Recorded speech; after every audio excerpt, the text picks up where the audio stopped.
I basically work on one thing at a time. I launch it successfully, make it great.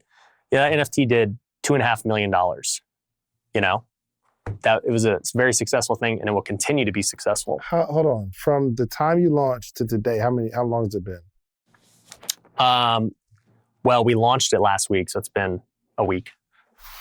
Yo, how much? 2.5 million in a week? Yeah. Well, right, I should say we did some pre-sales before, so we had already been collecting the money up until launch, but, you know. How long were the pre-sales? I kept pre-sale open for like a week, like maybe a month and a half ago. I opened it up for pre-sale, said, hey guys, you can buy it at this super cheap price, pre-sale, buy it. And that did over $2 million.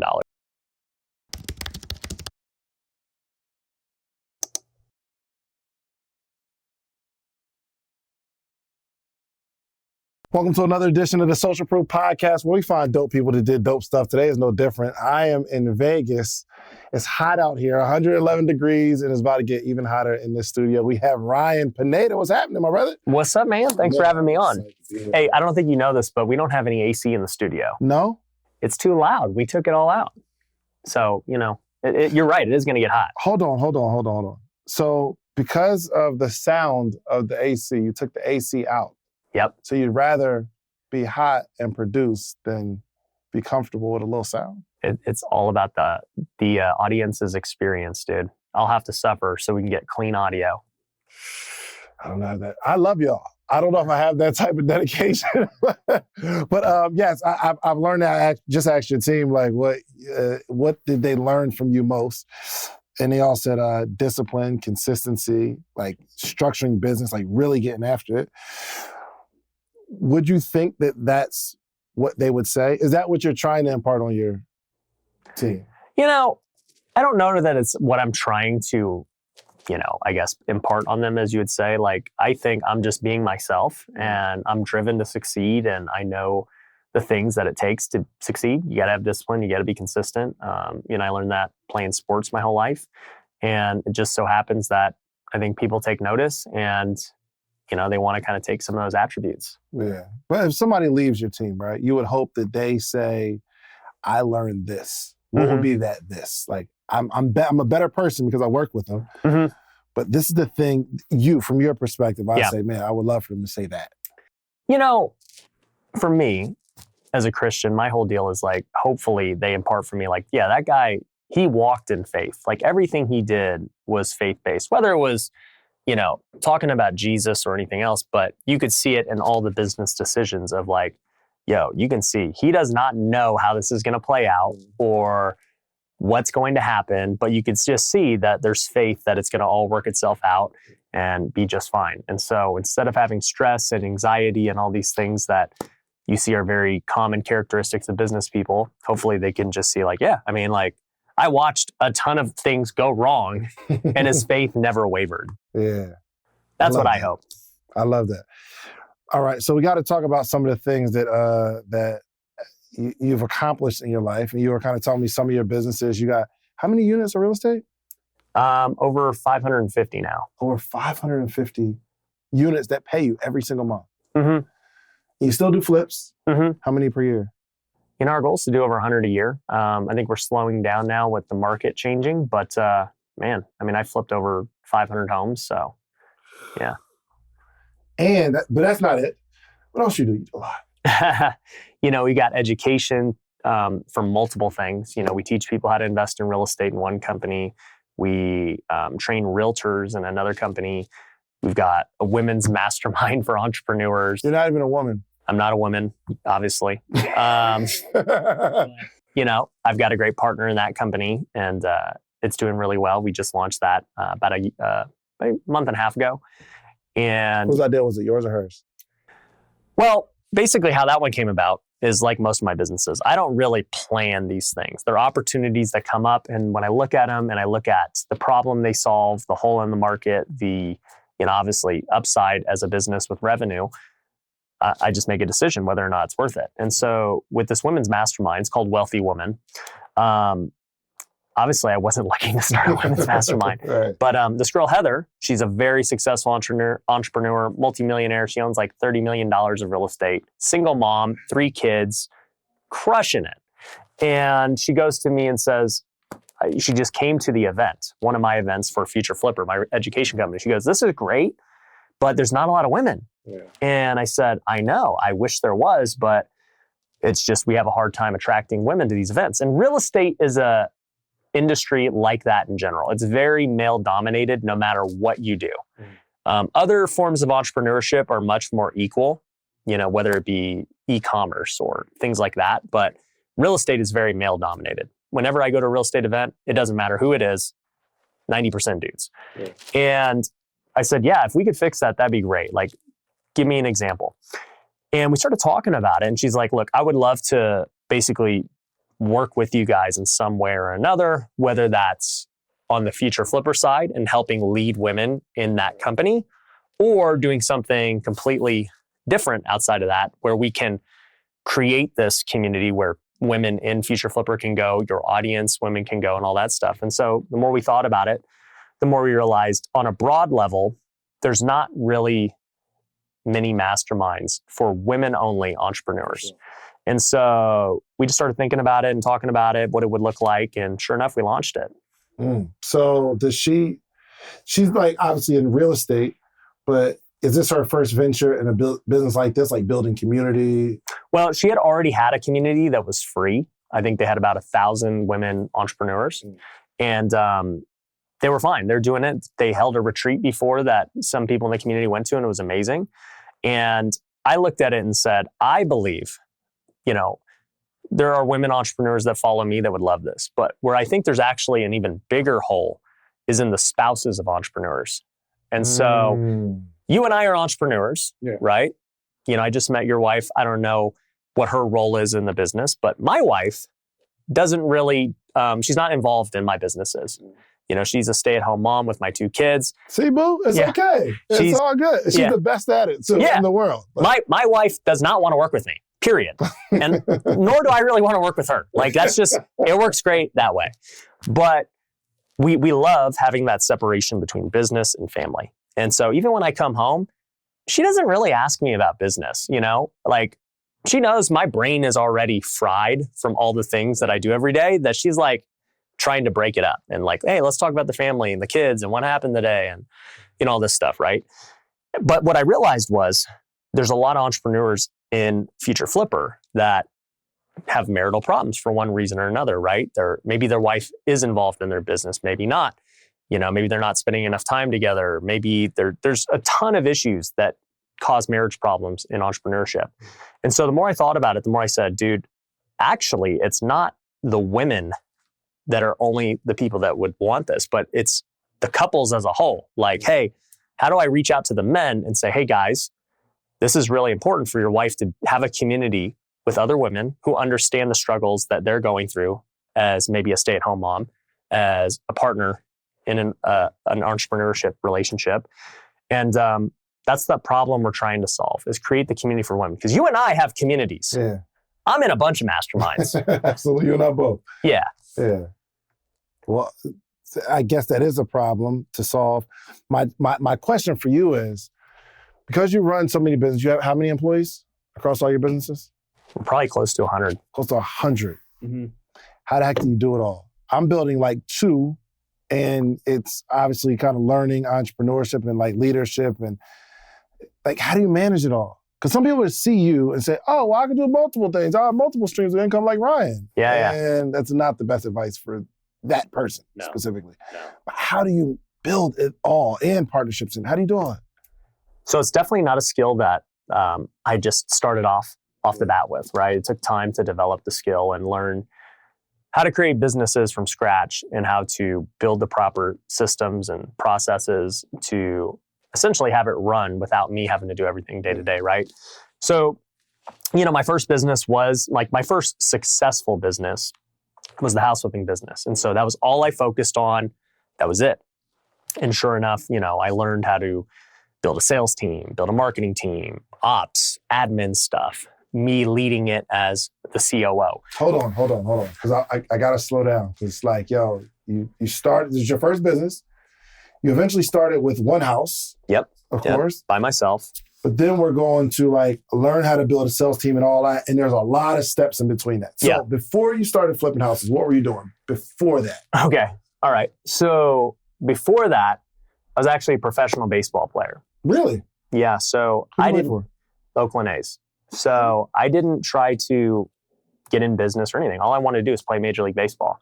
So I got drafted when I was 21 in 2010. Got drafted. Most people don't know in the minor leagues you make like no money. I was making $1,200 a month, and that was only when I was playing, by the way. So for 6 months out of the year, I made $1,200 a month. The other 6 months, I had to figure out a way to make money. And it's not like I could go get a job because I have to leave for 6 months. So essentially, I was already doing side hustle culture out of necessity. Yeah. Oh, wow. And so I'm pursuing my dream, playing baseball, being broke, all this stuff. I started looking at different side hustles without, at the time, there wasn't really this big YouTube thing or Instagram or TikTok where everybody's talking about side hustles and ways to make money. I'm literally just looking at the world and saying, how can I make money? So the first thing I did was become a realtor because I said, well, I could sell houses on the side and then do that. Well, I did that for a couple of years, hated it, What did you hate most about it? Working with people.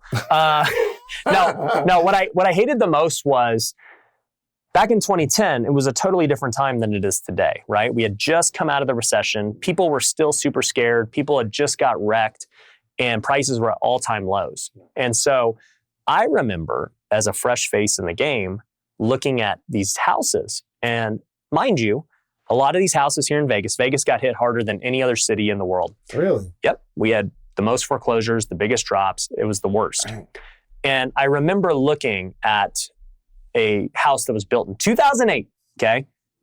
Selling in 2010. It sold in 2008, brand new, for like $350,000, okay? In 2010, I showed this house as a realtor, and it's listed at like $90,000. What? It's only 2 years old. Like nobody had ever even. Oh my gosh. And that was normal, right?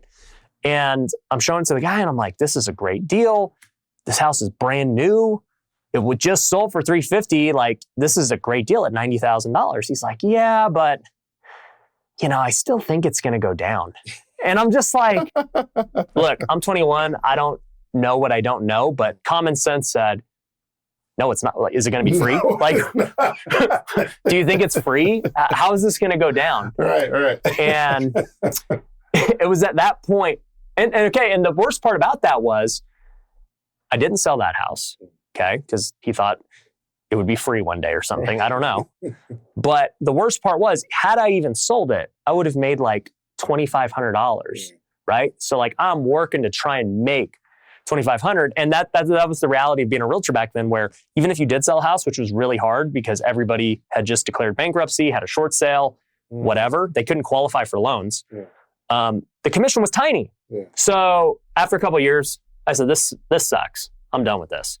You never made like any significant, you didn't get much traction going as a realtor? Well, you got to remember, for one, I never liked it. It was always just something to do. But two, I was pursuing baseball. My thing was, I'm going to get to the big leagues. This is just, I got to pay some bills. Yeah, for sure. So I was never passionate about real estate. I hated it, actually.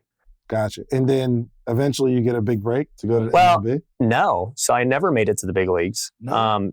In fact, what happened is Hold on, Oakland A's, did you play for them? In the minor, so I got drafted by them. In baseball, you got to go through the minor leagues to get to the big leagues. Getting drafted is something that 99% of, people never get to experience, right? And then out of that draft pool, only 1% make it to the big leagues. The other 99% will not make it, right? Maybe that's $1,500 a month. Yeah, you're grinding for a dream. And so for me, my dream was to get to the big leagues. And so for 3 years, I was just basically being a realtor on the side, focused on baseball in the off season. And after 3 years, the Oakland A's released me. And they said, "Hey, bro, you're not good enough, essentially. Good luck in life." And that was the first time in my life at 24 years old, where I was like, man, what am I going to do with my life? Because for my entire life, I've been the best at this sport. freaking high school, Little League All-Stars, high school, being a freshman on varsity, playing shortstop, batting third, to going into college, being an All-American, being the player of the year, getting drafted, to then 3 years later, them saying, you're not good enough. And essentially, your career's over. You could try to continue to play in other leagues and things. But, at that point, it was the first time in my life where I was like, wow, what am I going to do with my life? Heartbreaking, isn't it, though? I'll tell you, I personally am a very optimistic person. I've never had to really go through depression, but that was the closest point in my life where I'd say, like, man, I was depressed for, I'm quick to get over things, for like a week. For like a week, I was like, dude, I don't know what I'm gonna do with my life. And I think after a week, I came to acceptance. I was like, you know what? I'm good. Even if I never play baseball again, I'm good. What ended up happening was, though, I ended up playing 5 more years in independent baseball because I just loved baseball, even though the dream kept getting further and further away from getting to the big leagues. But I loved playing in front of fans professionally and competing and all that stuff. So long story short, I get released from baseball. I fail as a realtor. I hate it. I don't know where my career's going. Also, I'm engaged to get married to my now wife, who is, was she 19 years old at the time? She was 19 or 20. And she's in school making no money to become a teacher to basically make no money. And so, to make a little more than no money. But I would have been hyped at the time, seriously. I'm looking at her like, okay, when she graduates, we're going to be making 40 grand a year with hers. It's stable. We've never had a stable income in our entire lives. Like, that's pretty good. And we were always frugal. So we were like, 40 grand's enough. And I was like, I just got to figure out what I want to do. Well, this led me down to my first successful event in my life of making money that now kind of got famous on social media, which was couch flipping. And so, couch flipping. Yeah, basically, my wife and I got married later that year, and we didn't have money, obviously. And so I furnished our first apartment together for like $1,000. I bought a couch for $100, a bed for like $100. Wow. I bought it all on Craigslist, right? And furnished this entire house for like $1,000. And I remember at the time, I'd given up real estate and I started doing substitute teaching. And a substitute. This story is crazy, bro. I know. I know people never see this part of it. Like they just see multi-millionaire and the big funds and all that kind of stuff. Yep. Man, this is so encouraging though, because there's some people. This is the journey. This is part of the journey for anyone listening. So, and I was completely lost. I was just kind of biding my time until God essentially revealed what is the big plan. I was being patient, and so I'm a substitute teacher. I'm making about $100 a day, babysitting some dumb kids for 6 hours. And I was such a bad sub, I'm like putting in the tape. I'm just pissed at just sitting there to make $100.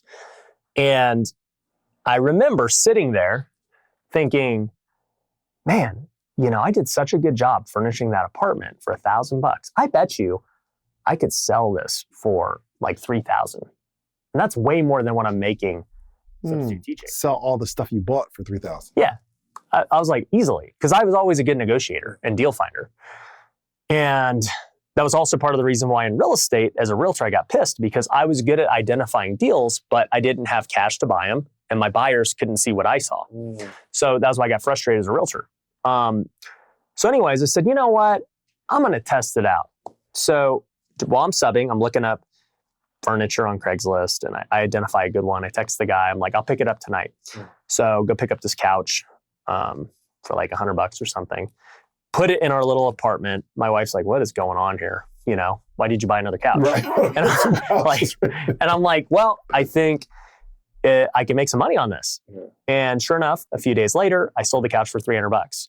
And I said, wow, that took me 2 hours to do. I made $200 versus sitting in this classroom for 6 hours to make 100.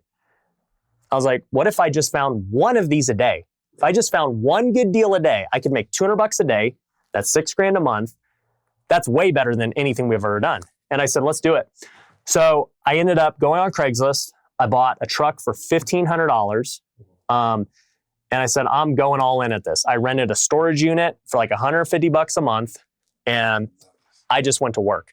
I started just hunting deals all day. I bought any good deal I saw, whether it was a table, a couch, an appliance, any household item you might need. I bought it. And I started to realize people were willing to pay a premium if you offered free delivery. And so I said, hey, I'll give you free delivery. I'll drop it off at your house, blah, blah, blah. And sure enough, it just started to go bang, bang, bang. First month, make a couple thousand. The next month, doing more. 2,000 turns to 4,000. 4,000 turns to 6,000. Eventually, I was making 8,000 a month net. Goodness gracious. Yeah, and I was like, this is nuts that this is a thing. Nobody's doing it. Yeah. And I remember... What year is this? I started it at the end of 2014. Gotcha. And I did it for like probably a year and a half. Only while I was playing though. So it's not like we were getting rich. I'd do it for 6 months, kill it, go play, make no money. Right. and then do it again. So we were living totally great. It was more money than we'd ever made in our lives, and it was great.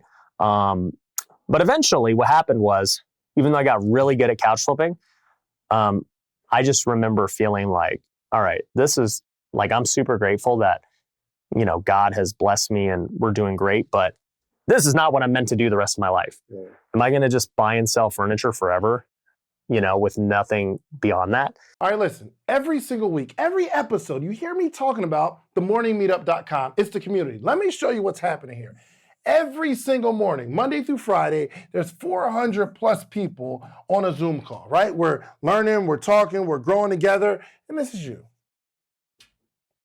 There's all these people here. It's all these people in the morning meetup. Hundreds of people reading books, growing. We get together quarterly. It's amazing. And for some reason, you just keep looking at, just go to themorningmeetup.com and get in the circle. And then you'll be like way happier. Just themorningmeetup.com. Let's get back to the episode.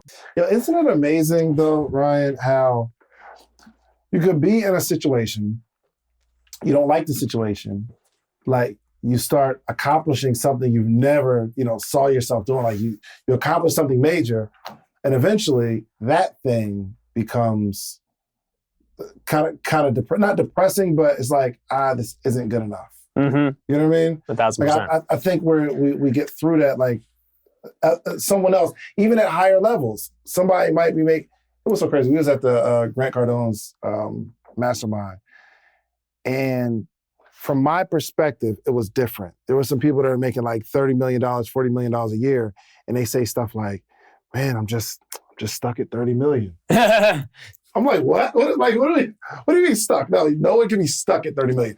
But like once you know you can do more, it almost seems like, no matter where you are in the eyes of other people, it's like, I've got to just do more. Yeah. But my question is that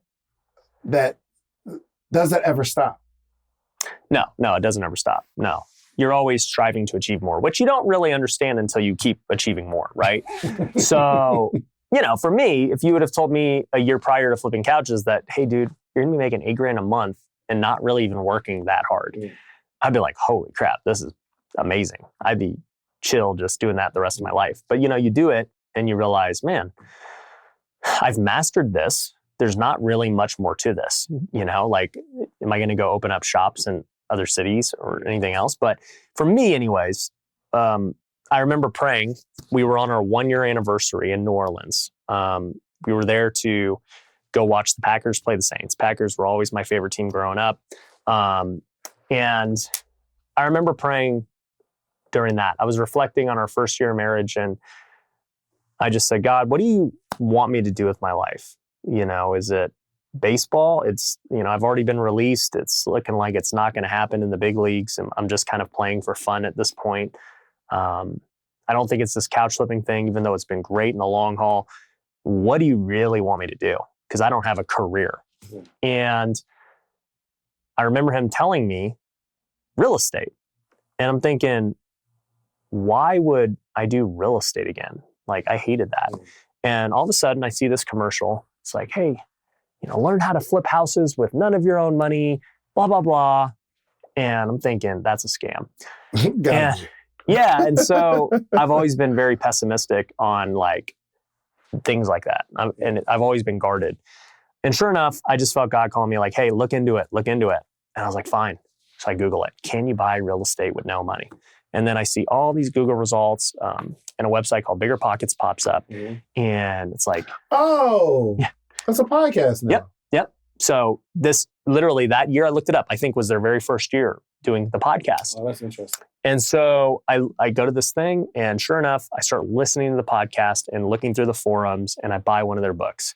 One of the books was written by my now friend, Brandon Turner, who wrote How to Buy Houses with like low and no money down.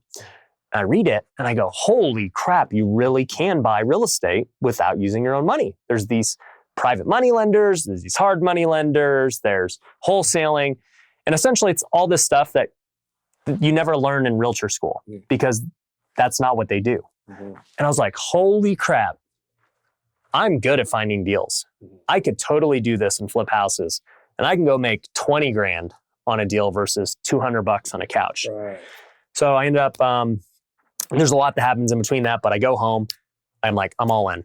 And I tell my wife, we're going to flip houses. She's like, cool. And I go, here's the problem though. We still need to get some money for a down payment on these loans. So I'm going to go apply for all these credit cards for us. And, we're going to use that and we're going to flip. And she says, okay. So I ended up getting $50,000 in credit from credit cards. I do a little balance transfer, cash advance stuff, get the $50K in cash. And then I'm like, I'm ready. And so. But hold on, why do you need 50? Oh, because that was the first step. They're telling you, you don't use your own money, you go apply for credit. That was one of the ways. Gotcha. Right. Like, hey, you don't have 50K in cash? Well, here's ways you can get 50K in cash. You can get credit. You can go borrow it from private money lenders, people that've got 50K. Like, there's a lot of ways to go get 50K. And so I was like, well, I don't know anybody rich. I'll just go apply for credit cards. And so that's what I did. And, sure enough, I find a deal a few months later, and I pull the trigger and buy it. A couple weeks later after that, I find another deal. I still had some cash remaining. I said, you know what, just buy it. We're already all in at this point. What's it matter? So I bought 2 houses, and thankfully, months later, both of them sold, and I made 40 grand on those 2. And so for me, that was the first aha moment where I was like, now this I could do the rest of my life. Sure. If I bought one of these a month, you're talking $250,000 a year. And I'm good doing that. So that was my first big breakthrough. Come true. $250,000 a year. Let's go. 1,000%. So that was my goal, man. It was never to do what I've done to this point. It was like, man, it was a journey. I got into real estate in 2010. I didn't have that breakthrough until 2015. It just shows like, you don't know how long it's going to take. Yeah, for sure. So you start flipping houses. Obviously, it goes well. Because you have a bunch of businesses now. It seems like you got to that point like, am I going to flip houses for the rest of my life? That's exactly what happened. Yep. So it's funny, dude. You just keep progressing. So, 2015, I start flipping houses. I do 5 my first year, 20 my second year, 50 my third year, 150 my fourth year. Hey. So it scaled quick. And it was during that time I became like a true entrepreneur. I started figuring out how to hire people. Like, hey. And it's 2015 to 2019 or 2016 to 2020? 2015 to 2018 is when all that happened. Gotcha. 2015, I'm by myself. 2016, I'm by myself. 2017, I hire one person. We do 50 together. 2018 is when I finally built a team. I hired sales guys, I hired marketing guys, I hired project managers, all that stuff, right? In 2018, $2 million. $2 million. So 2018. I'm living a dream right now. Crazy. So, 2018, I do that. And I finally have built like an organization, right? Where I'm not the guy doing everything. Obviously, 7-figure company. And it's during this time that people just start asking me for all these things. Hey, Ryan, who's your CPA, right? Who do you use? Obviously, what you do is working. Can we get your CPA? And, eventually I ended up starting a tax company called TrueBooks shortly thereafter because I kept getting asked so often. And that was the first business after the flipping business? That would have probably been the second business. The first business was actually Future Flipper because everybody was like, teach us how to flip houses. Got it. And so what happened was I ended up getting tired of so what first happened is during this time, everybody's like, can I take you out to coffee and pick your brain, right? And I'm like, cool, sure. And then it just became this thing that was happening all the time. And I was like, you know what? In my first journey of like solving a problem permanently, of creating like what a lot of people do in entrepreneurship is they'll keep solving the same problem every single day without actually creating the thing that makes them never have to do it again, right? So explain it. So whenever I catch myself having to do the same thing over and over again, I know for me, that's a sign that I need to create a system and a process for that so I never have to do it again, so that it can be automated to the fullest, right? For instance, when it came to these coffee things, right? People wanted to know every single day how you do this. And they're like, I'll pay you, mentor me. And I'm like, I don't have time. I'm building my own business. I don't have time to sit here with you for an hour every day and do this. And so I said, you know what? I'm going to write a book. So I wrote my first book, Flip Your Future. And it was just a literal guide of everything of how to flip a house. And you start answering the same questions for different people over and over. Yeah, I'm tired of answering this over and over again. It's obviously a demand, a concern. So I'll write a book. So I wrote a book and it did great. And then I started getting this question over and over again. Well, Ryan, do you have like a course? I don't like reading books. So I'm like, okay, I'll create a course. So I film everything, basically what the book teaches, but far more in depth. And I start selling this course. It's fine. Eventually, people are like, Ryan, can we do like a one-day event where you teach everything in one day? So sure enough, I run my first ever event later that year. 10 people came to my office, $3,000 a piece, made 30 grand. I was like, wow, that was really cool to like do an event like that. And that was the start of things, but I still didn't want to coach people because I wanted it completely automated. It was probably 2 years after the initial like book and everything before I finally started coaching people, because my business was finally in a place where it was running without me and I'd learned how to do that. I felt comfortable enough saying, okay, now that I've flipped 200 plus homes and I've built teams, I feel confident enough to be like, hey, let me take you from scratch. I know what you're going to go through and, I'll train you. And so that's basically how it all played out.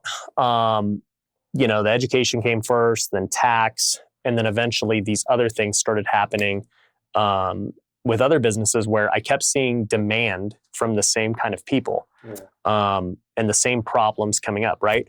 When I started getting into social media heavily, so many people were like, dude, how did you grow it? How do you do it? And I'm like, all right, let me create a course. So I create a course, whatever, do that.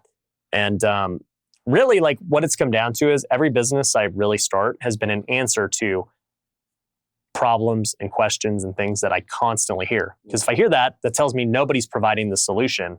Let's create it. Yeah, you've literally walked through the progression of success, how you become successful. It's like people don't know that you being in the classroom, evaluating deals helps you evaluate deals. And then you go find the couches, then you go get the process together to find the couches to sell the houses, which prepares you to go do the process to search for houses of deals. And you do the same. It's like you do the same exact thing. And they see it today where it's like, yo, he's got 6 businesses. We got all this stuff going on. But it's literally, you've just taken a step at a time. You solve problem after problem. Yeah, and that's the thing that people get confused is they want to work on a bunch of businesses all at once. So for me, I do not start a new business until the one is complete doing what I want it to do, right? So for instance, I just launched my NFT project. Once again, totally. Those things work, man. I mean, are they real? Honestly, I know your answer because you have one, but you gotta give me the real deal on this stuff, man, because I don't know. I don't understand it. Yeah. Well, okay. Let me answer that question after finishing the thought. Yeah. So essentially, for the last 9 months, I've been developing this NFT project, right? And we just launched this last, I don't know when this podcast is going to air, but we reached the #1 status of the most traded NFT in the entire world, Really? like 2 days ago. So congratulations. Thank you. Obviously, a big success. And it's been a crazy journey, but I have not done anything, like I have not been working on any new business or anything. Like that has been it, right? Now, that business will get to the point where it's self-sufficient. Like obviously there's always, all my businesses require something from me, whether it's me being the marketer, whether it's me thinking of the next event or product for that business. Like I'm always involved to some degree, but really what I'm trying to eliminate is the day-to-day involvement. I only want to think big picture, right? So, NFT, launched it. We still got a lot of things we got to do. So I'm still working on that. And then eventually, once it's all settled and things are rolling, I should be less involved in the day-to-day. Then I would go on to my next project. And now a project could be a new product for an existing business that we want to launch, or it could be literally a whole new business, okay? So I basically work on one thing at a time. I launch it successfully, make it great. That NFT did $2.5 million, That it was a very successful thing, and it will continue to be successful. Hold on. From the time you launched to today, how long has it been? Well, we launched it last week, so it's been a week. Yo, how much? 2.5 million in a week? Yeah. Well, right, I should say we did some pre-sales before, so we had already been collecting the money up until launch, but How long were the pre-sales? I kept pre-sale open for like a week, like maybe a month and a half ago. I opened it up for pre-sale, said, hey guys, you can buy it at this super cheap price, pre-sale, buy it. And that did over $2 million.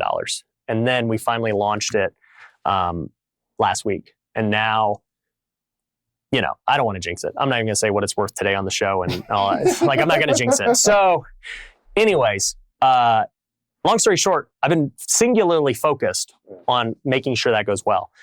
Not working on 12 things all at once, right? Listen, if I was going to teach you how to make $1 million, would you give me 10,000? Like if I had a course teach you how to make $1 million a year positive, you're going to make $1 million, would you give me 10,000? Of course you would. It's no brainer, right? So in a calendar year, we make 7 figures with the podcast. But there's 21 things that I extracted from that you're going to need to launch your podcast. But I only got time to give you 3 right now. One is you need a distribution platform. The distribution platform is what you upload your podcast to. That platform sends it to Spotify, Apple, Google Play, so that your supporters can actually listen to your podcast. You're also going to need a microphone. You need a really good microphone so it's crispy audio. And 3, you need an income strategy. This is not necessarily a hobby, unless you're going to make it a hobby. But I can teach you how I made the 7 figures with these 21 things. Now, the good news is you don't have to give me 10,000. My ebook is only $37, okay? So listen, go to podcastebook.com and get the 21 things that you need. And I can explain it in detail, all the things that you need, okay? Podcastebook.com. Let's get to the episode. In the focus of the NFT, have you seen some things affected negatively in your other businesses because your mind is here? Yeah. So with the other businesses, there's always going to be things that break, right? Like let's think about the house living business. There's the market shifting, right? So it's not doing as good as it was doing the last 2 years. And so I need to step in and say, hey, here's what we're going to do. Here's how we're going to solve this issue. Here's what our strategy is going to be going forward in the next 6 months, right? And that takes a lot of mental energy to think through that and to research and do that. But then at that point, once the vision is set and once I do what I need to do, there's not much else for me to do, right? It's on the team and the operator and everyone else to execute the idea. The same is true with any of the other businesses. Like we go through so many problems. Like I want people to know that. To do business successfully, consistently, it just takes problem solving after problem solving because there are things that happen internally. Employees quit. Your product just kind of reaches its lifespan. You've got to innovate and create something new. All these things happen internally, right? And then there are things that happen externally, right? The market shifts on you. We go into a recession. A platform changes their rules. The city changes rules. So you're just constantly solving problems. So for me, my goal is that I hire such crazy good A players that they're able to solve the majority of these problems without me. Right? They're able to navigate the waters and make sure things happen. And if they don't know the answer, they're able to come to me and I can think through it and find the answer for how we want to go about this. That's how the relationships work. So you hire A players. A players. So, now, and I got to just kind of like get some coaching. So I've kind of lived by the theory that I can develop people and they stick around longer and they're more loyal and they're not as like you bring on somebody that's super talented, they know they're talented and maybe they're hard to fit into the system, but you invest a lot up front into people. yeah, so I do the opposite of what most do. Most hire from the bottom up, meaning if you have an organizational chart, right? And let's just say everyone here's the CEO of their company, okay? And you know that the organization departments are, hey, we got sales, we got marketing, we got ops, okay? What most will do is they'll say, hey, I need a good sales guy. So they go try and find a good sales guy, right? And then they say, hey, I need somebody to run Facebook ads. So they go try and get somebody to run ads for marketing. And they say, hey, I need, an admin or something on the ops side. I need an assistant, okay? So they go hire an assistant. Well, what they fail to realize is in this scenario, just talk to me directly. Okay. I fail to realize. What you fail to realize in this scenario is that, and a good book you'll need to read is Traction if you haven't read it, is that there's actually two positions at the top, right? There's the CEO and the COO, okay? The CEO is the visionary of the company. The COO is the integrator of the company, okay? Most people who are entrepreneurs and visionaries and have great ideas are not good operators. It's just the way our brains work. So, not to get off on a trail, but one thing we always do is give people personality tests to figure out how detail-oriented they are, how good of leaders they are, how visionary are they, all that stuff. And each role requires a different type of personality, experience, skill set. And that's what Traction talks a lot about, is the right people in the right seats. And so really what happens is the visionary is supposed to come up with the big ideas, lead, inspire, do all that, right? The integrator, the COO, is supposed to manage all the people underneath and make sure that those ideas get executed and things happen. So for me, what I do is I first look for my integrator in every single company I start. Because if I don't find the guy at the top, that means I'm the guy. I have to manage these guys every day because who else will? Yeah. And I'm not trying to manage people every day, right? I don't have time. I got too many companies. So if I'm managing day to day, it's impossible for me to innovate for the future. And so really, I hire top down. I say, if I find the A-player integrator, COO, they will hire the sales guy. They will hire the marketing guy. They will hire the ops guy. And from there, I just went from having to hire 4 or 5 people to hiring one guy who then hires the rest. Okay. And for me, my direct influence and success of the company will most likely be through communicating with this one person, because I'm basically imparting everything I want to happen on them and they're able to go do it for me. Versus me having an individual conversation with the sales team. Now I got to go have a meeting with the marketing team. Now I got to go have a meeting with ops. Now I got to go do all these things, and it becomes impossible when that's really the COO's job. And so I hire top down. Now, granted, hiring top down means you're going to pay more money, because most entrepreneurs don't realize they are the CEO and the COO when they start. Whereas I would rather hire this integrator off the bat and allow them to do the day-to-day. Got it. Okay. All right, so NFT. Explain this to me, please, because there's mixed conversation about NFT. Right. And I think I kind of understand you got to have some NFTs are utility, some are art kind of. Yep. So what's yours? Explain it. Mine's utility. So long story short, okay, I got into NFTs. Well, I got into crypto back in 2017. I bought Bitcoin at the top, watched it tank. I'm like, crypto sucks. And sure, kind of like my real estate journey where I'm like, real estate sucks. Until I realized later down the road, I was just doing it wrong. When it took this last dip, did you load up or did you just... So throughout 2020 and 2021, I was trading in and out. I was buying Bitcoin, I was buying Ethereum, I was buying NFTs, I was doing everything. But sure enough, in 2021, I started buying these NFTs and trying to experience, why is there so much hype around this? What am I missing? Because to me, I was like you, I'm like, I don't get it. You're just buying art? That's kind of dumb. And though some are like that, and they're just basically collectibles in nature, there are many that are utility based. And so to give an easy example, one of the first ones I ever bought was a golf one. And their mission was, hey, if you buy our NFT, all the money we raise from the purchase of this NFT, we're going to go buy a golf course. Okay. And the people who own the NFT are going to have the right to buy a membership to that course, right? It doesn't give you membership because it's not enough money. The golf course needs member fees and all that stuff. But you can't buy a membership without this NFT, right? And you guys are going to be able to vote on the golf course. You guys are going to be able to have like say over what the rules are, you know, all these things. Cool. So I was like, that actually makes a lot of sense. That's cool. And there's many other examples of different NFTs where they had cool utility. Well, for me, you know, I was watching guys like Gary Vee and what he did with VeeFriends. And I said, okay, this makes sense, right? If you buy a VeeFriend, you're in the community, he's going to hold these massive events. You get a ticket to the event, you know, and certain NFTs have special events with Gary and all this stuff. I'm like, that's cool. I get it. And so when I started thinking about NFT, many people approached me. They're like, Ryan, we can do it for you. You know, we can. I'm getting that now. Yeah. And they were like, we can sell your courses and your mastermind and all this stuff through the NFT and blah, blah, blah. And I was like, you know what? To me, that doesn't solve any problem because I can sell my course and my mastermind anyway. Why do I need NFT to sell it? That's dumb.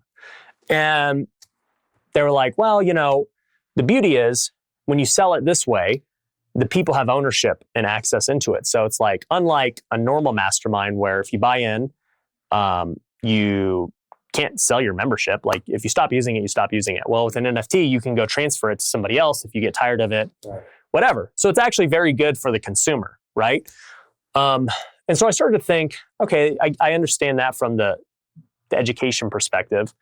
But one thing that became super clear to me as I started looking into crypto and blockchain and understanding it was that real estate is by far the biggest industry that is going to change with the blockchain. Okay. Because real estate's the biggest industry that's going to change with the blockchain. Mm-hmm. How though? Because they're doing like virtual land and stuff. That's just, I think that's like the far out of what will change, right? I think the metaverse land and like metaverse real estate, I think that's going to be a thing down the road, not anytime soon. Okay. What I'm referring to is the actual technology of tokenization and blockchain and how it can change real world real estate, you know, very soon. So for example, right, the reason the blockchain is great is because it shows ownership publicly, right? You know, one example I always give people is like, okay, right now, if you go to sell me your house, there's a chain of title and we got to pay the title company all these fees and the city all these fees. And there's a bunch of fees you got to pay and it's very slow. It's inefficient. You also buy title insurance to protect you in case you're being defrauded. And, you know, there's these things you can see. Well, the blockchain basically makes all of that irrelevant because if you own the piece of real estate and it's on the blockchain, you have, call it the NFT to that home or a token for that home. There's no debate who owns it. Right. You cannot transfer it if you don't own it. Mm-hmm. All the fraud goes away. And if somebody wants to lien your property or anything else, it's all public on the blockchain. You can see exactly who is owed what. Okay, if a mortgage company wants to do it, it's right there. Nobody can say it's not. And so when you think about that, and you think about real estate as a whole right now, you can only buy and sell real estate on the weekdays. You know, if your wire doesn't clear by 1 o'clock, right. It doesn't go through. Don't let it be Labor Day. Yeah, don't let it be Labor Day. Like all these things that just have been archaic for the last however many years, they go away at the blockchain. If I want to sell you my house on Saturday, you know, I could transfer you it on the blockchain and it's done. Now, granted, there's going to be a ton of regulation and things that happen with this. Like it's not going to be an overnight thing, but it will be a thing. I can promise you that because it's way more efficient. It's actually way more secure. Well, if you can make sure your wallet's secure, but it's way more trustworthy. It's all public. There's no fraud of who owns what, right? That's one way. Another way is basically fractionalizing real estate. You know, with prices getting so high and people getting priced out of buying houses and things, I believe people are going to start buying a lot of properties together in the near future.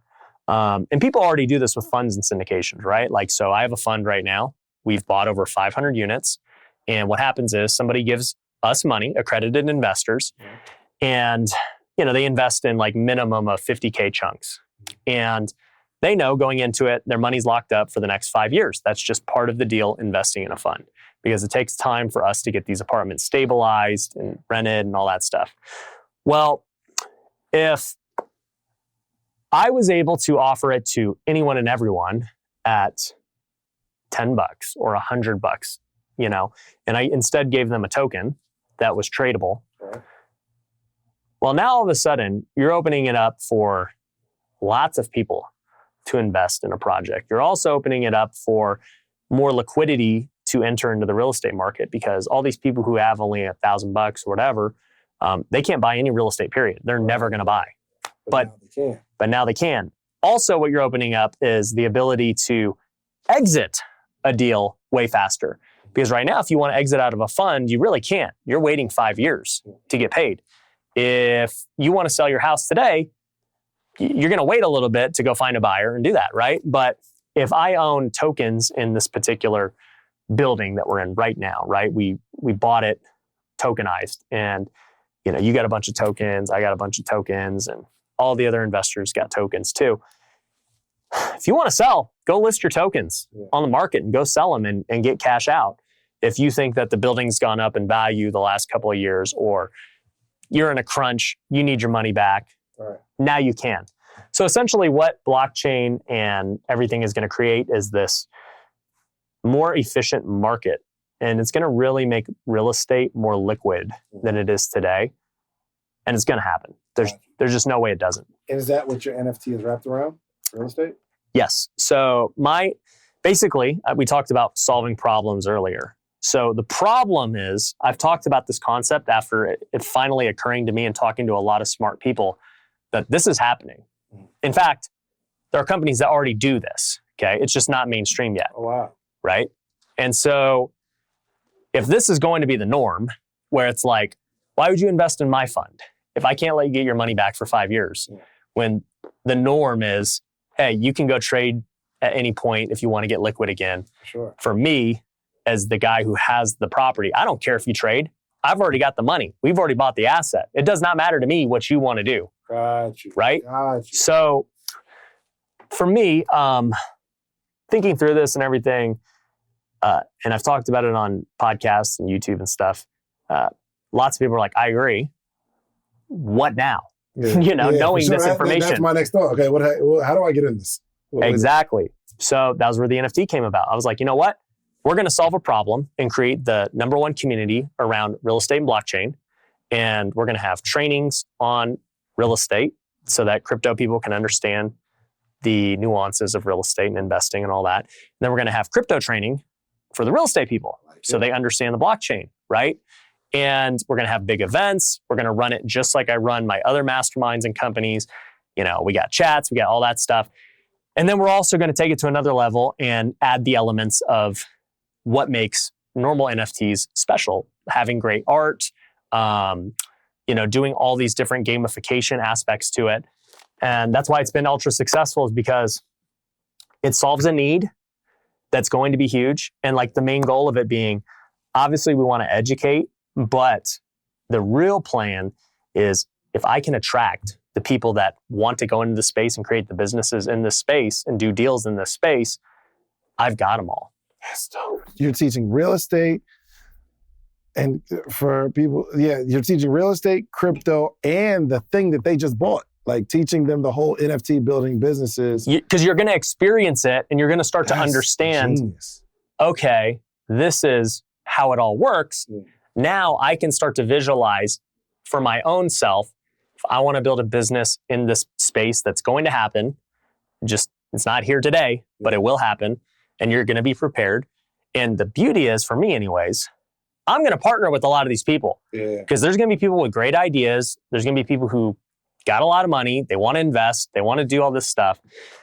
And so for me, if I'm the head of it and I'm the guy who everyone looks to for this new industry, I'm just going to kill it. Like, that's just what it is. How much was okay, what like I know what comes with it, but how are you selling it as if it's on a menu? What do they get and how much was it at launch? Because what I understand about NFTs is like it might be one price today, it's another price tomorrow. Yeah. So, at launch, if people bought during the pre-sale, the cheapest price was $500 for one NFT. Really? It's cheap. So, there was 5,000 total. That was the cap. And so, like I said, we sold almost $2.5 million worth. Hold on. There was 5,000 NFTs that went out. Mm-hmm. Pre-sale was $500. Yeah. Meaning, okay, and I'm just trying to understand it. Meaning if all 5,000 of those people bought their NFT at $500, it'd be sold out. Nobody can ever spend anymore. On the mint. So the mint is just when the NFT actually goes public on the blockchain, it's now official. Got it. Okay. So what happens now is all that mint money goes to me and my team. Yep. And obviously we have a ton of cost with everything we're producing, whatever, right? So, a bunch of that goes towards all the cost, all the things we're going to do in the future, profit, all those things.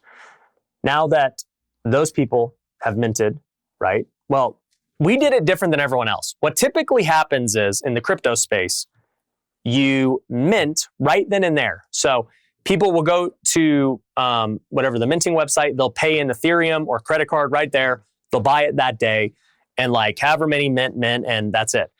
But I knew with my audience being mainly non-crypto people, they're not going to know how to do it. Yeah. So I did a pre-sale, just credit card only, and said, hey, if you buy it with the credit card, we're going to help you get set up in the crypto space. We're going to teach you how to get a wallet. We're going to teach you how all this works. And you're going to have time so that come mint day, you're prepared. I love it. And so that's what happened. We pre-sold the majority of them. And then come mint day, they basically got a free NFT because they already paid during the pre-sale. Nobody's ever done it that way. Got it.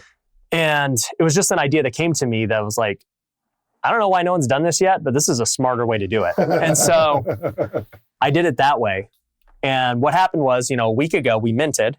So now these NFTs started going on the blockchain and are available. And at that point, right, with the NFT, you now get access to all these things we're going to talk about. But if somebody else wants to get in, like you, for instance, at this point, there are no more to sell you. Like I can't sell you one, but you can go buy one on the aftermarket. Has it. Mm-hmm. And what are they selling for right now? At the very moment of this podcast, the minimum worst one is about $4,000. What? Yeah. So if I got in early, $500. Yeah. Someone could buy mine. I say, well, all right, I'll sell it to you. Give me $4,000. I'm up $3,500 because I just took action quick. Mm-hmm. Yeah. That's what happened. Can I do one? We can do one. I'll help you out. Yep. I really want to, I don't know. I don't even know what it's going to be. It'll be something around podcasting or like entrepreneurship training. Yeah. That's cool, man, because I didn't want to just sell nobody no art. Like, no. Like, and so for me, the utility is the number one thing, right? But our art is top notch. Like I spent. Can I see it? You got one on here? You got something somewhere? My camera guy will show you. I spent. You got it on you? Yeah. I spent $250,000 on art alone because I was like, I want everything. You spent $250,000 on getting an artist to create these. Mm-hmm. Nobody does that. Most people just go to Fiverr and go get some cheap art. I hired a guy named Robbie Trevino who works for Star Wars, all these things. Oh, that's hard. Yeah. Wow. So we spent a lot of money on just art alone because I wanted it to be top notch. That's you, right? That's me. So, okay, how many different characters do you have? There's 5,000. 5,000 different characters. Mm-hmm. The way it works to get to 5,000 is they're computer generated, meaning we create 10 different hairs, 10 different shirts, 10 different, they're all different, how many there are. Mm-hmm. And then the computer automatically generates them at random with those different things. Okay, so I see a bunch of people's names, right? You got Mindy, Pineda. I'm imagining it's your wife, yep. Co-founder, Amr. Yep. Then we got Daniel, we got Juan. Yeah. So like all of your people, you got one? No, I don't. You don't have one? No, I don't, man. You must have came late, man. He did come late. I actually gave all my employees one free. All your employees got an NFT for free, meaning right now at the time of this podcast, they've got like, it's almost like a stock that just went up. Yeah. 800%. Well, infinite for them. It's free. Yeah. That's amazing. So for instance, we got Robbie Trevino. Who's Robbie? That's what I was saying. That was our lead artist. Gotcha. And so he oversaw all the art They got the development same with hair? Amr. They got the same hair? Because he got the low hair. So everybody gets one. And I'm imagining, so let's just say, for instance, Robbie, who has a green shirt, brown shorts. A second one might be a red shirt with black shorts. Yeah, maybe green hair. And green hair. Like Yeah. different nuances change. Yep. But, Other person. his overall, if he looks like that, he might not have that big Rolex that's on his arm right there. Wow. And then you put it in the computer generates mad different versions of the Ryan. Yeah. And Is Ryan more expensive? well, there's only one Ryan. So there's also very special one of ones that no, like they're not computer generated. They're hand drawn one-time Do deals. you own the Ryan? Of course. And I would imagine your wife owns the Mindy. Yep. Well, so what's the point of having these one-offs if no one can buy them? Well, so obviously the team's ones will never be sold, right? But there are 7 one-of-ones that went out during the mint. So when you mint, it's all random. We have different rarities. So there's 5 different rarity levels. And, at the highest rarity, there are 7 one-of-ones. And they're like super legit for what they get. First off, my favorite is Daniel. Daniel's NFT is hard. So I could have gotten lucky and got one of these one-of-ones. Yeah, anybody. It's just pure randomness of who gets what rarity. Hypothetically, if most of them are selling at $500, or not $500, if most of them are selling like at $4,000, right? That one-of-one would be worth. Yeah, so I mean, each rarity is obviously worth more, right? I'm saying the cheapest one is about $4,000 right now. Somebody mistakenly sold their one-of-one, or 2 people sold one-of-ones like on the first day when the price of the NFTs were like $1,500, right? Because it slowly kept going up. It started at 5, then it was, 600, 1,000, 1,500, like whatever, right? So one guy sold his at 7 Ethereum, which is like, what is that at today's time? It's like $10,000-ish, right? So somebody sold a one-of-one at 10,000, and it's definitely worth a lot more than that now. $500. That's crazy.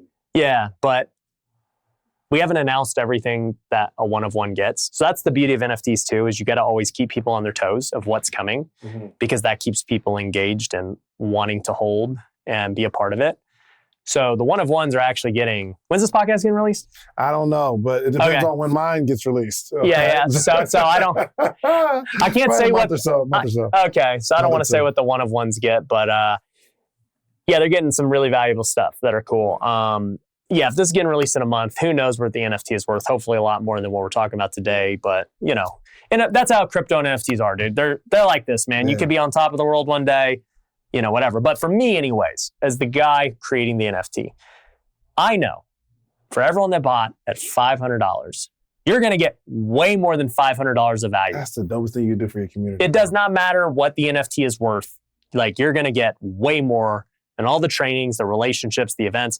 So, even though it's cool to have them be worth a lot, and that is obviously like something we aspire to do, is like really, keep adding value so people perceive the price and all that stuff. But at the end of the day, that's still not the main point. It could be the main point for people who are buying it just to flip and, all that stuff, whatever. If you want to flip them, I ain't never going to hate. Like, I flip things for a living. Yeah. But for the people who buy it for the long-term vision of what we're doing, they'll be rewarded significantly more than whatever they might flip it for. And I didn't even mention all the other things that it comes with. Like, we have basically tiers of holders, right? So if you have 1, obviously you're in the community, you're getting a bunch of stuff. If you have 5 or more, it puts you into a new tier that gets better perks. And then if you have 20, then, obviously you're a baller. And we call that the boardroom. Yeah. And so at the time of this filming, there are over 30 people who have 20. And so this is like our boardroom where they're going to get special stuff and, access and all these things. Like we're holding a board meeting in 3 weeks just for the boardroom. It's going to be at a house I bought here for $1.5 million that only the holders can stay at. I could have Airbnb'd it and rented it and made money, but I'm dedicating it solely to my holders. And so they're going to be able to buy nights there with their coins that their NFTs produce. The NFTs produce are something called Tycoin, a native cryptocurrency. And so they're going to be able to use the coin to go buy things like stays at this house. They're going to be able to buy things on our marketplace like my products and services, my coaching, courses. And then also the members of the community can post their own products and services and price them in Tycoin. And so now what happens, this is why it was the number 1 NFT in the world, because we thought it out so differently. So what happens now is if you own an NFT, you can apply to put your product or service on the marketplace and you've got to price it in Tycoin, right? And from there, if you don't have a big audience like you or I, you're just kind of a normal person, maybe you're a really good graphic designer or you build websites, you run funnels, you do ads great, right? You can put it on the marketplace or you've got your own Airbnbs that you want to put on there. And it basically adds more value to the overall community by doing this. And also it adds value to you because now you get all this exposure that you otherwise wouldn't have had. Dang. And I know you gotta go. You gotta call. One question. All right. Here's what I don't understand though. After 5,000 NFTs are sold, right? You as the entrepreneur, has to service this community, but you can't make any more money. Right. So there's multiple ways. Okay. So for one, this is why most NFT projects die because they have no revenue streams beyond that. Right.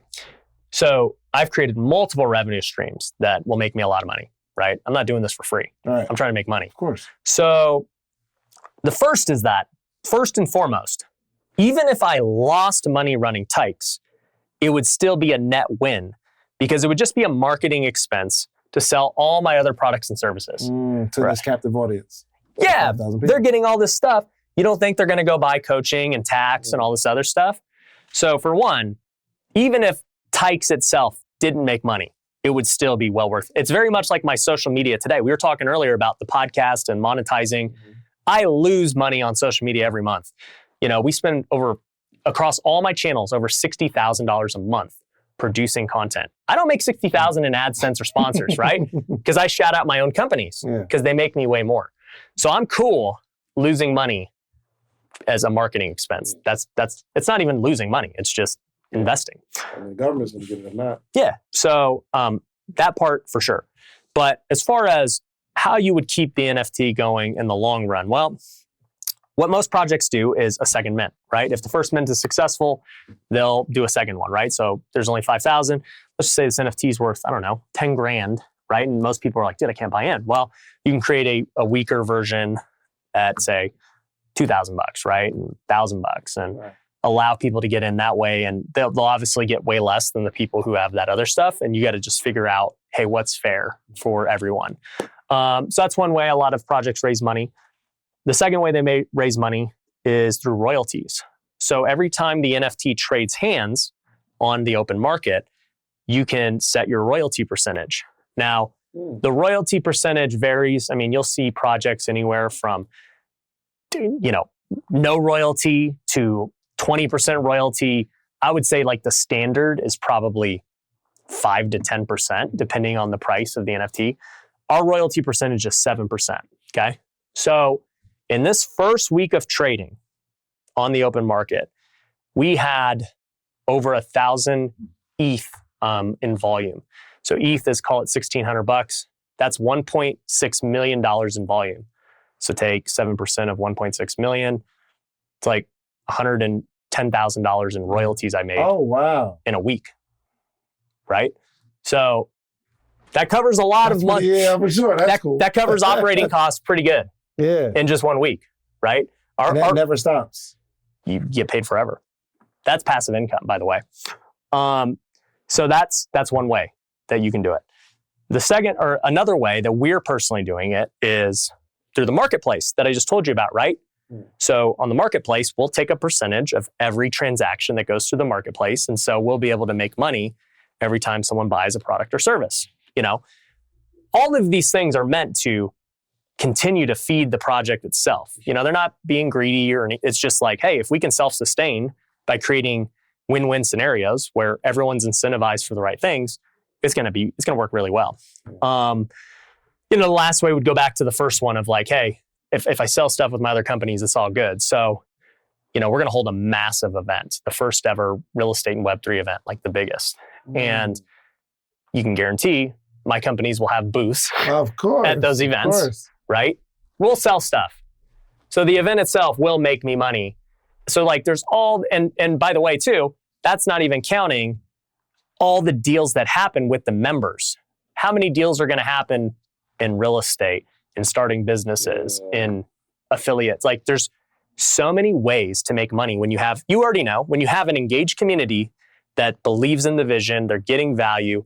If you do all that, you'll create ways that they want to spend money and continue to work together. I wish we had more time, man. We have to do a part two at some point. We're going to have to. I'm going to have to, and this is what's going to happen, by the way. I'm going to just call it out on air. What happens is I do something successfully, like for me, and then everybody asks me, how do you do it? Right? So I already know the NFT thing is going to be 100%. Hey, what do we got to do to, you know, consult me or do my project? You know, so absolutely. That is something I'm sure is going to happen, even though that's not really the intention, right? My focus is growing Tykes and dominating, but my product. I got 3 minutes. I got to ask you this last question. Where do you see yourself in the next 5 years? Because I want you to be able to answer the question. And then we watch this interview 5 years from today. I say, yo, Ryan said he was going to do that. And look, he did it 5 years later. Here's the deal, dude. I do not think that far out, like truthfully. If you'd asked me this 5 years ago, there's no way I would have said, I'm doing what I'm doing today. I didn't like making videos. NFTs weren't a thing, I didn't want to coach people. I didn't want to do any of the things that I now doing 6 reels a day. I didn't want to do the things that I now do today at, a high level.